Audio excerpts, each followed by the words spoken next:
코로나 말고도 우리를 두렵게 하는 것이 세상에 너무나 많습니다.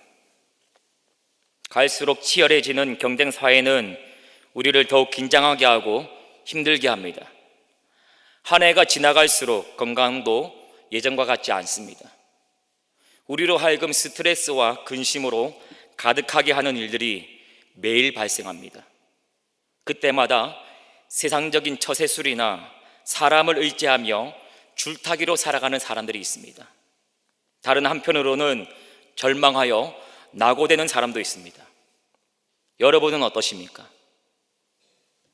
오늘 우리가 읽은 시편 62편은 압살롬의 반역을 배경으로 다윗이 지은 시편으로 보입니다. 다윗이 처한 상황을 3절과 4절 말씀은 이렇게 표현하고 있습니다. 우리 3절과 4절 말씀을 화면에 보시고 함께 읽겠습니다. 시작.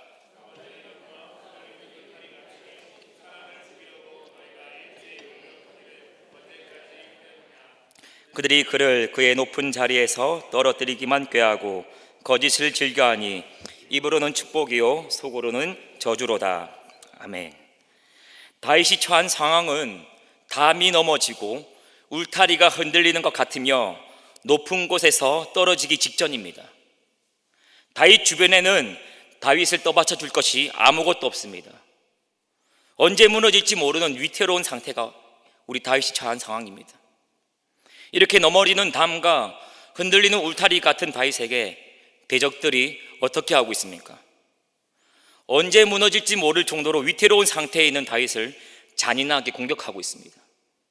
그들은 다윗을 높은 자리에서 떨어뜨릴 궁리만 하며 거짓을 즐겨 말하고 입으로는 축복을 말하지만 속으로는 다윗을 저주합니다.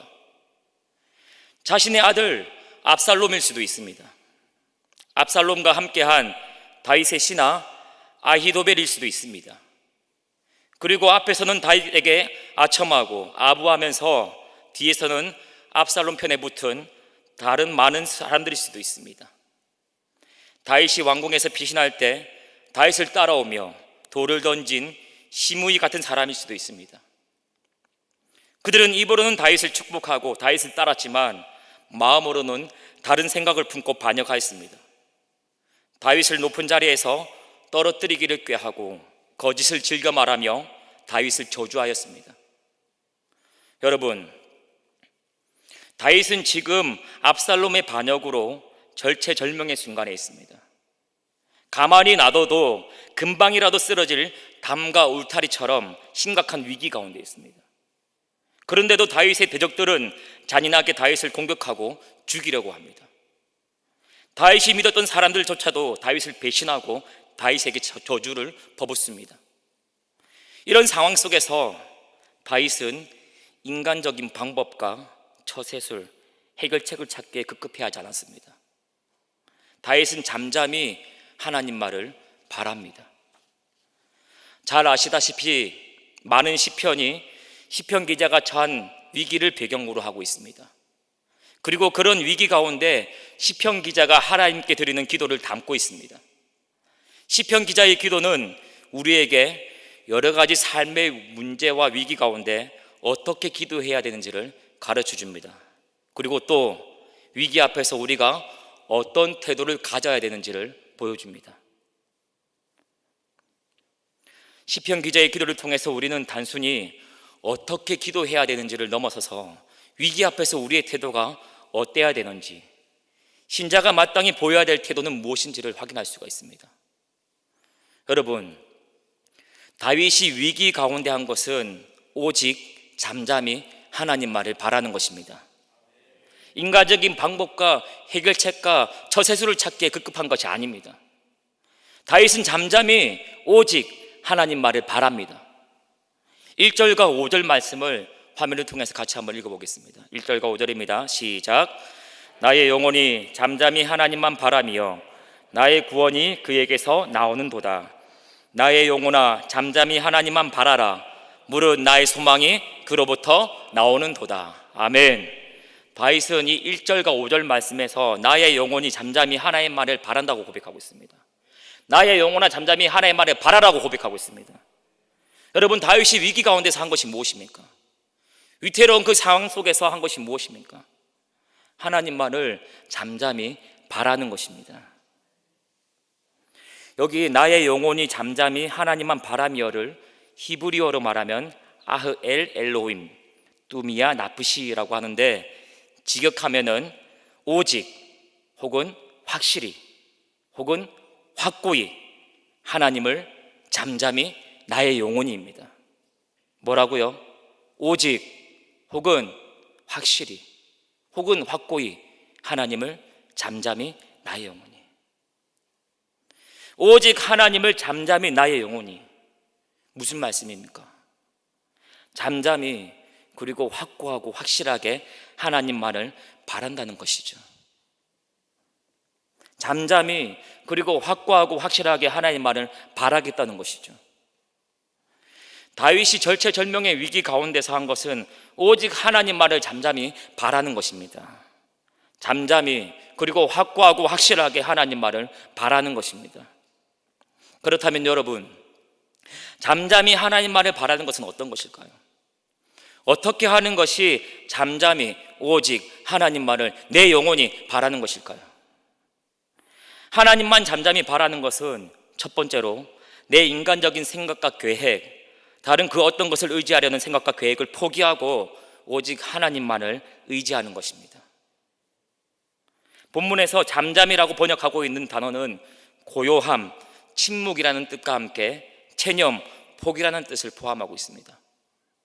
그러므로 나의 영혼이 잠잠히 하나님만 바라겠다는 것은 자기를 포기하고 침묵하는 가운데 하나님만을 바라겠다는 것입니다. 단순히 침묵하는 것을 의미하는 게 아니죠. 지금의 상황을 어떻게 해보려는 내 인간적인 생각과 계획을 포기하는 겁니다. 사람을 의지하고 물질을 의지하고 세상적인 방법과 타협하려는 그 모든 유혹들을 물리치는 것입니다. 그리고 하나님께 소망을 두고 하나님만을 의지하고 하나님의 뜻을 구하는 것입니다. 이것이 바로 오직 하나님만을 잠잠히 내 영혼이 구하는 것입니다. 두 번째로 하나님만 잠잠히 바라는 것은 모든 상황 속에서 하나님을 의지하고 하나님께 내 심정을 솔직하게 있는 그대로 다 토하는 것입니다. 8절 말씀을 한번 보십시오. 우리 화면을 보시고 같이 한번 읽어보겠습니다. 시작. 백성들아, 시시로 그를 의지하고 그의 앞에 마음을 통하라. 하나님은 우리의 피난처시로다. 아멘. 다윗은 백성들에게 피난처가 되시는 하나님을 시시로 의지하고 그분 앞에 마음을 통하라고 말씀하고 있습니다. 다윗이 말하는 잠잠히 하나님만 바라는 것이 무엇을 의미하는지 알 수 있죠. 무엇입니까? 바로 시시로 하나님을 의지하고 시시로 하나님 앞에 마음을 통하는 것입니다. 여기서 시시로라고 번역된 단어는 항상이라는 뜻이 있습니다. 항상 하나님을 의지하고 항상 하나님 앞에 마음을 통하라는 것이죠. 그리고 여기서 통하다라고 번역된 단어는 엎지르다, 분출하다, 쏟아붓다라는 뜻이 있습니다. 무슨 말입니까, 여러분? 하나님만 잠잠히 바라는 것은 모든 상황 속에서 하나님을 의지하고 모든 상황 속에서 하나님께 우리의 심정을 솔직하게 있는 그대로 다 토하는 것입니다. 하나님께 우리의 마음을 다 쏟아놓는 것입니다. 하나님께 우리의 심정을, 우리의 마음을, 우리의 사정을 다 쏟아내고 분출하는 것입니다. 그게 무엇이든 상관없습니다. 아픔이든 슬픔이든 두려움이든 걱정이든 불안이든 염려든 그게 무엇이든지 간에 하나님께 다 쏟아놓는 것입니다. 여러분, 잠잠히 하나님만 바라는 것은 단순히 침묵기도만 하라는 말이 아닙니다. 그것은 절제절명의 순간에 다른 것들을 의지하려는 유혹을 물리치고 내 인간적인 생각들과 계획들을 포기하며 전심으로 하나님을 의지하는 것입니다. 하나님께 소망을 두고 하나님만 의지하며 하나님께 나의 모든 심정을 다 토해내는 것입니다. 하나님께 나의 모든 마음을 솔직하게 있는 그대로 다 쏟아내는 것입니다. 여러분, 다윗은 지금 자신이 언제 쓰러질지도 모르는 그런 위태로운 순간에 오직 하나님만을 잠잠히 바라고 있습니다. 하나님께 자신의 마음을 다 토합니다. 인간적인 생각과 계획을 포기합니다. 사람을 의지하고 물질을 의지하고 세상적인 방법과 타협하려는 유혹을 물리칩니다. 하나님께 소망을 두고 하나님의 뜻을 구하고 하나님만을 의지합니다.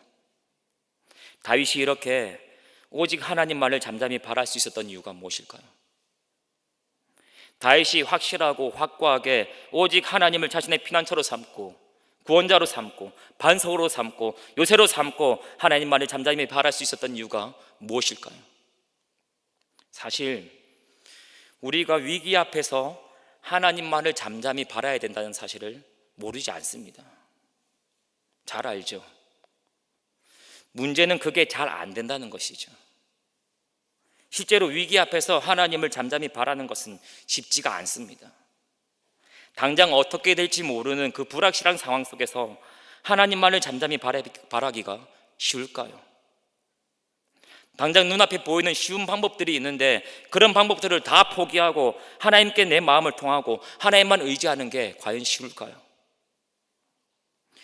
당장 눈앞에 펼쳐지는 상황들은 아무것도 낙관할 수 없는 너무나도 암담한 현실인데 그럼에도 불구하고 하나님께 소망을 두고 하나님의 뜻을 구하는 것 쉽지 않습니다.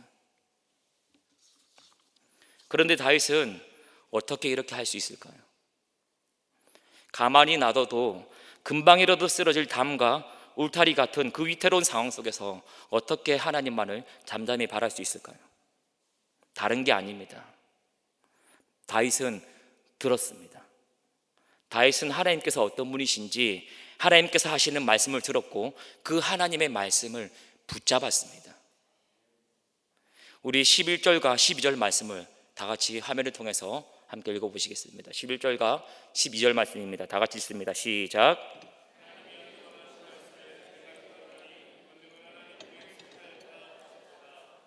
주여 인자함은 주께 속하오니 주께서 각 사람이 행한 대로 갚으심이니이다. 아멘. 다윗은 권능이 하나님께 속하였다는 이 말씀을 들었습니다. 그리고 그 권능이 하나님께서 인자하신 하나님이라는 사실을 기억하고 떠올렸습니다. 그리고 다윗은 그 하나님의 성품을 붙잡았던 것입니다. 그 권능의 하나님, 그 인자하신 하나님을 붙잡았던 것입니다. 여기서 권능은 힘과 권위를 말합니다. 그러므로 권능이 하나님께 속하였다는 말씀은 하나님께서 모든 힘과 권위의 근원이시라는 말씀이죠. 여러분, 우리가 믿는 하나님은 권능의 하나님이십니다. 아멘이십니까? 하나님께서는 모든 힘과 권위의 근원이 되십니다. 아멘이십니까? 다윗은 하나님께서 하신 이 말씀을 들었고 이 말씀을 붙잡았던 것입니다. 그런데 여러분, 권능이 하나님께 속하였다는 사실만 아는 것으로는 우리에게 아무런 소용이 없죠. 권능이 많으신 하나님께서 바로 나의 하나님이라는 사실을 알아야 됩니다. 권능의 하나님께서 나와 아무런 상관이 없으면 하나님께 권능이 속해 있다는 이 사실이 나에게 무슨 의미가 있을까요? 아무리 권능이 많으셔도 나랑 아무런 상관이 없는 분이신데 그런 분이 권능이 많은들 그게 나에게 무슨 의미가 있을까요? 나랑 아무 상관없는 옆집 아저씨가 힘이 센 것과 같습니다. 우리 아버지가 힘이 있어야지 나랑 아무 상관없는 옆집 아저씨가 힘이 센들 나에게 무슨 의미가 있습니까? 아무 소용없는 것입니다. 그런데 다윗은 그 권능의 하나님께서 바로 자신의 하나님이라는 사실을 알았습니다. 권능의 하나님께서 자기 백성을 변함없이 사랑하시는 인자하신 하나님이라는 사실을 알았습니다. 본문에서 인자함이 하나님께 속하였다라고 할 때 인자는 하나님의 사랑을 말씀하죠. 하나님의 자기 백성을 향한 변함없는 사랑입니다. 하나님과 언약으로 맺어진 하나님의 언약 백성들을 향한 변함없고 신실한 언약적 사랑입니다. 자신의 택하신 언약 백성들을 변함없이 사랑하셔서 끝까지 책임지시고 지키시고 보호하시는 사랑입니다. 이 사랑이 바로 하나님의 인자하심, 다윗이 붙잡았던 하나님의 거룩하신 성품입니다. 그리고 이어서 나오는 행한 대로 갚으신다는 말씀은 자기 백성을 변함없이 사랑하시는 인자하신 하나님께서 자기 백성들을 지키시고 보호하시는 중에 드러나는 공의를 말합니다. 하나님께서 택하신 백성들이 대적들로부터 고통을 당할 때 백성들을 지키시고 보호하시는 중에 드러나는 대적들을 향한 하나님의 어미하신 공의를 말하는 것입니다. 다시 말씀드려서 자기 백성을 안위하시는 하나님의 지팡이와 막대기를 말하는 것입니다. 여러분, 우리가 믿는 하나님께서 이런 하나님이십니다. 자기 백성을 변함없이 사랑하시는 인자하신 하나님이십니다. 아멘이십니까? 자기 백성을 사랑하시고 자신의 지팡이와 막대기로 자기 백성을 안위하시는 하나님, 그분이 바로 저와 여러분이 믿는 하나님이십니다. 아멘이십니까? 다윗이 위급한 상황 속에서도 오직 하나님만을 잠잠히 바랄 수 있었던 것은 바로 이런 하나님의 성품을 붙잡았기 때문입니다. 모든 힘과 권위가 하나님께 속해 있다는 말씀을 들었기 때문입니다. 그리고 그 권능의 하나님께서 자기 백성을 어떤 상황 속에서도 외면하지 않으시고 변함없이 사랑하셔서 자신이 가지고 있는 그 권능으로 지키시고 보호하시는 인자하신 하나님이라는 사실을 믿었기 때문입니다. 그렇기 때문에 다른 것들을 의지하려는 그 유혹을 물리치고 자신의 인간적인 생각들과 계획들을 포기하고 하나님께 소망을 두고 하나님을 의지하고 전심으로 하나님의 뜻을 구하고 찾는 것입니다. 그렇기 때문에 오직 하나님만을 의지하며 자신의 심정을 있는 그대로 다 토하는 것입니다. 하나님께서 자기 백성을 외면하지도 않으시고 자기 백성의 부르짖는 그 소리를 들으시는 인자하신 하나님이라는 사실을 알았기 때문에 자신의 그 모든 심정을 하나님께 쏟아놓고 토해낼 수 있는 것입니다. 들으실 하나님, 변함없는 사랑으로 그 모든 사정들과 심정들을 들으실 하나님, 그리고 그 모든 사정들을 듣고 권능으로 능히 자기의 백성들을 구원하실 하나님, 이런 하나님을 믿었기 때문입니다. 자기 백성들의 상한 심정을 외면하지 않으시고 그 상한 심정을 싸매시고 고치시고 치료하시고 구원하실 하나님, 그 하나님을 믿었기 때문입니다. 우리가 우리 앞에 있는 여러 가지 문제들 앞에서 어떻게 해야 될까요? 우리가 답답한 일, 두려운 일, 원통한 일, 걱정되는 일, 억울한 일을 당할 때 우리가 어떻게 해야 될까요? 잠잠히 하나님만을 바라야 됩니다. 오직 하나님만을 잠잠히 바라며 하나님께 우리의 마음을 쏟아 놓아야 됩니다. 이 사람 저 사람 찾아다니며 인간적인 방법과 물질을 의지하기 전에 하나님만을 바라고 하나님만을 의지해야 됩니다. 우리가 그렇게 해야 되는 이유가 무엇입니까? 권능이 하나님께 속해 있기 때문입니다. 모든 힘과 권위와 능력이 하나님께 속해 있고 하나님으로부터 나오기 때문입니다. 그 권능의 하나님께서 결코 자기 백성을 외면하지 않으시는 인자하신 하나님이시기 때문입니다. 우리 9절 말씀을 한번 보시겠습니다. 9절 말씀을 한번 보십시오. 같이 한번 읽어보겠습니다. 시작. 아 슬프도다. 사람은 입김이며 인생도 속임수이니 저울에 달면 그들은 입김보다 가벼우리로다. 아멘. 무슨 말씀입니까? 사람은 마치 입김과 같이 가볍고 헛되며 인생도 속임과 거짓뿐이기에 사람은 신뢰의 대상이 되지 못한다는 말씀이죠. 시편 146편 3절과 4절 말씀도 동일하게 말씀합니다. 우리 화면을 통해서 함께 보시겠습니다. 시작.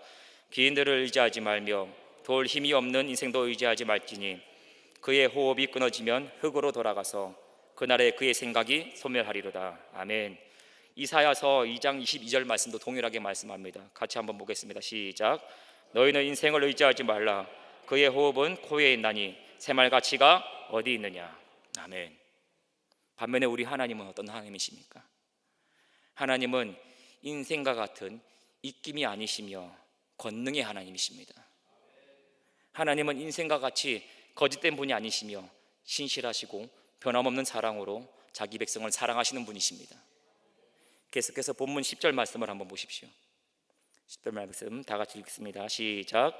보악을 의지하지 말며 탈취한 곳으로 허망하여 지지 말며 재물이 늘어도 거기에 마음을 두지 말지어다. 아멘. 재물이 부요해질지라도 거기에 마음을 두지 말라고 말씀합니다. 그리고 그 재물 속에는 종종 포악과 탈취의 결과물도 포함되어 있는데 그와 같은 부정한 재물 때문에 마음이 허망해지지 말라고 말합니다. 무슨 말씀입니까? 재물이라는 것이 의지할 대상이 못 된다는 것이죠. 재물은 우리를 허망하게 만들 뿐입니다. 그것이 우리에게 결코 소망이 되어주지 못합니다. 디모데전서 6장 17절 말씀도 동일하게 말씀합니다. 우리 화면을 보시고 같이 한번 읽습니다. 시작.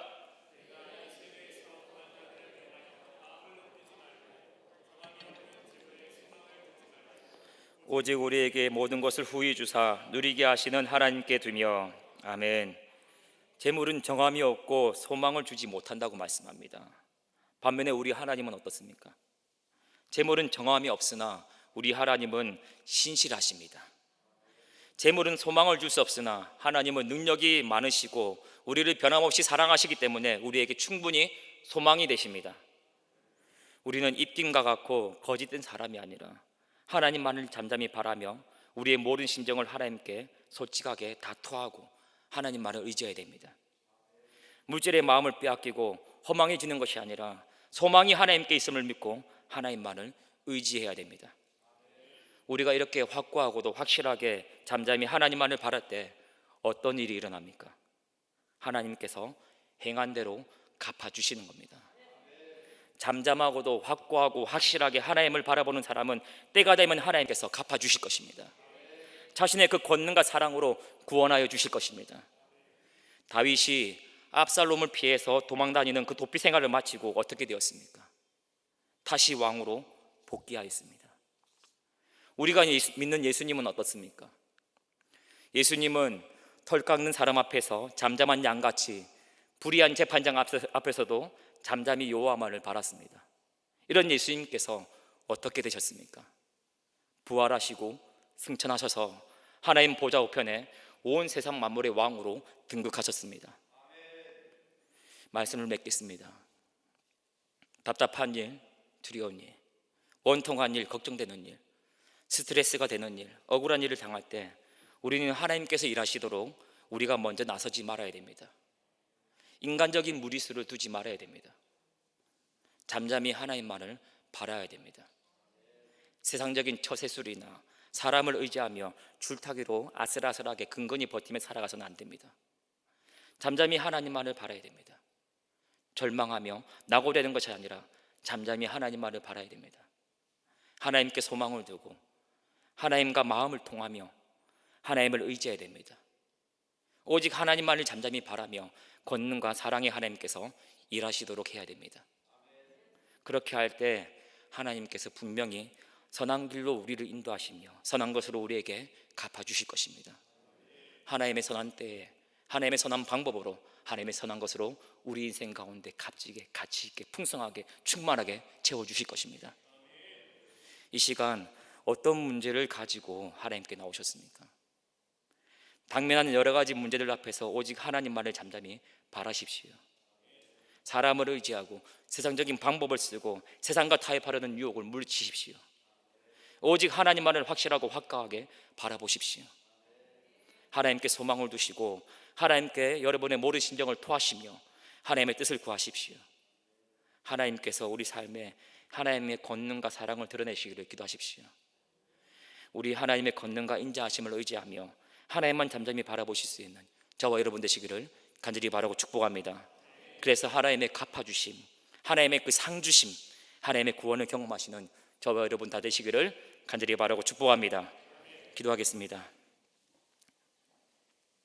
하나님, 오늘 우리가 당면한 여러 가지 문제들 가운데서 하나님의 크신 권능과 인자하심을 드러내십시오. 우리 앞에 있는 여러 가지 문제들 속에서 우리가 잠잠히 하나님만을 바랍니다. 하나님께 소망을 두고 전심으로 하나님만을 의지하며 하나님의 뜻을 구합니다. 하나님 역사하여 주십시오. 하나님의 뜻을 드러내시고 전심으로 우리가 하나님의 뜻을 행할 수 있도록 도와주십시오. 우리가 온 마음을 다해서 온 힘을 다해서 온 뜻을 다해서 하나님의 뜻을 쫓아 행할 때 하나님의 그 권능과 인자하심을 드러내시고 하나님의 크신 구원을 경험할 수 있도록 역사하여 주십시오. 우리 모두가 날마다 하나님의 구원하심을 간증하는 간증의 주인공으로 살아갈 수 있도록 도와주십시오. 감사하고 예수님의 이름으로 축복하며 기도합니다. 아멘.